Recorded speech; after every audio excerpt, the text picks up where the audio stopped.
Say to me, oh, John, I get 5 or 6 hours. That's all I need is 5 or 6 hours. I'm going to say, you're faking it. You're lying to yourself. Okay? You trained yourself to get 5 or 6 hours of sleep a night. You need 7 or 8. Try quitting all of the caffeine and any stimulants, any energy drinks that you're using or whatever stimulant. Well, hi, I'm John Hart and welcome back to Mr. America Hart. Today I'm talking to you men over 50. Listen, I'm going to give you 3 ways today in which you can make every one of those missions when you go to the gym to train with an all-out mentality and come out of that gym feeling victorious, knowing you did what you set out to do. I'm going to give you 3 ways you can succeed every single time and know you did the best you could and not be that guy that walks out of the gym like a wounded warrior, limping, reaching for an ice pack, God forbid, and then dealing with the pain and an injury for who knows how long that's going to last, okay? So you're not going to be that guy. And the number 1 way we're going to do this, okay? Number 1 today is take a lesson from every high school football coach. That's American football for those of you outside of our country. Every high school American football coach, all the way down to Pop Warner. It's not just college. It goes high school and then Pop Warner down below that. The basic instructions when the season is coming upon them and they've been practicing in the high heat of summer.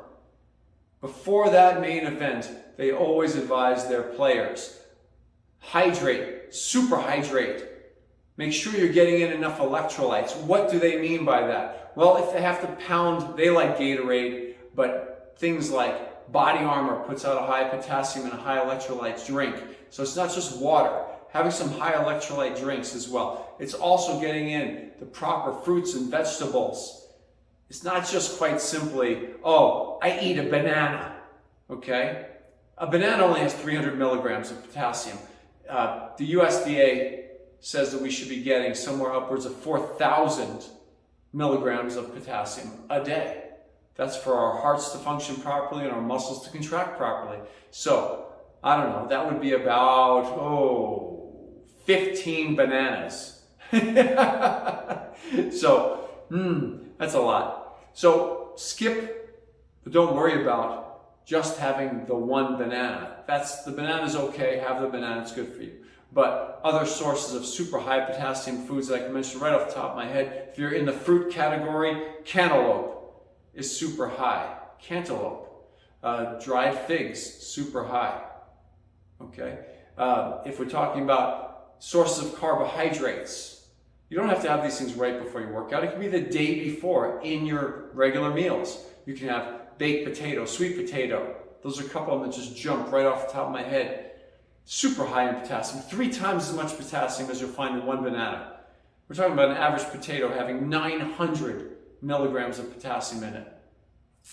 So that's the way you can roll with it. Focusing on getting in not just plenty of fluids to where your urine is coming out pale yellow or clear, but also making sure that you're getting in enough sodium, potassium, magnesium, and calcium.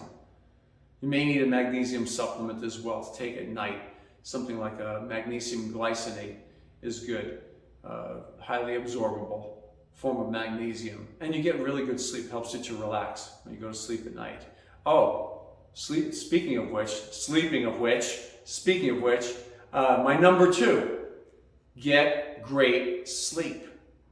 Now, as you age, look, men over 50, men approaching 50, it's important, it's extremely important that you guys hear me on this one, okay? When you're 20, 30, even up to 40 years old, you recover pretty quick from having a short night of sleep.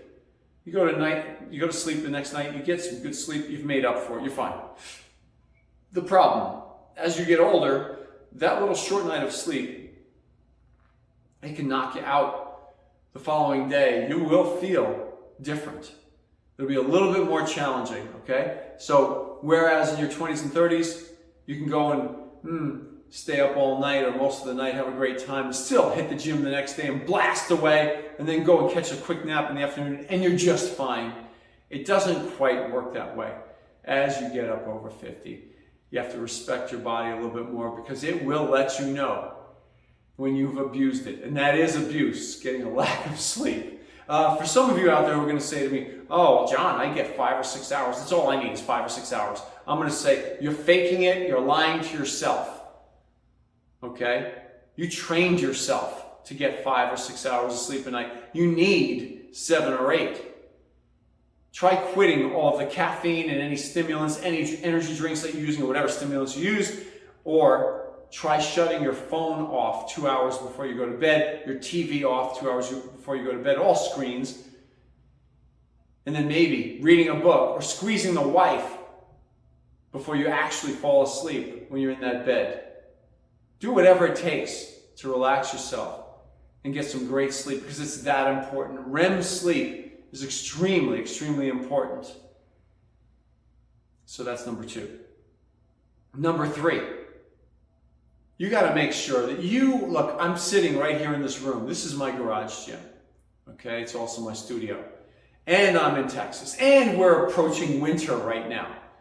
For all of y'all that know anything about this state, you know the winter can get cold. That's all. It can get cold. So in the winter, that breath, if you could see it and you're about to train, you better be dressed warm, number 1. But number 2, you better do as many warm-ups as is necessary. It doesn't matter if you're in Texas or in some other state. You can go ahead, you can warm up as much as is needed, regardless of what anybody says, regardless of what any program is telling you to do. If it's really, really hot and humid where you're at, obviously you don't need a lot of warm-ups. But if it's cold and you can see your breath and you're about to do some heavy squatting, let's say, great example, you better take yourself several warm-ups. Great example, just the other morning I was squatting with my partner, first thing in the morning, right here at the squat rack to my left. And as we're hitting it, we start warming up. We take a lightweight, do a set of 5. Another lightweight, but we've added weight, and we do a set of 4. We add a little more weight, we do a set of 2. We add a little bit more weight, we do a set of 1. Add more, do a set of 1. Perfect reps, mind you. But what are we doing? We're warming up our joints, just enough to warm up. We don't want to waste the energy. We don't want to blow muscular contractions and cause lactic acid buildup. So all we're doing is warming up the joints and the muscles for the heavier, more intense work to come. And you should do the same. Judge it by the ambient temperature in the air, where you're at, how your body feels warming up. If it's too cold, then do two extra sets, 2 more warm-up sets than you normally would do to warm up properly. You'll see. It'll help you out tremendously. And you won't walk away damaged from that workout, number 1. Part B of that warm-up section, subsection 3, is you better make sure that if your body, after all those warm-ups, your body is still telling you, no, don't work out. If it's saying no and there's a hitch in your lower back or in your hip, you better be prepared to just walk away from that workout. If you're about to do chest or shoulders that day and that shoulder doesn't feel right, you better be ready to just say no. Tell your training partner, it's best if I don't work out today. And spot him for that workout since you're both at the gym, ready to go. Maybe he feels great that day. So you don't skip the workout. Don't be so neurotic about skipping a workout. Your muscle won't go anywhere from missing one lousy workout. Come back to fight, to blast another day.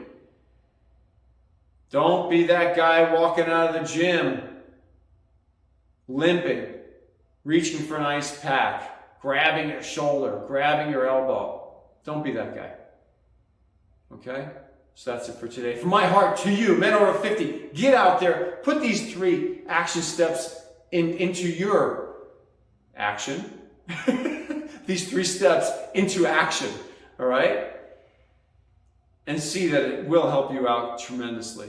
You'll feel better in your workouts. Your body will last longer. You won't have any of these injuries that last for months and months and months.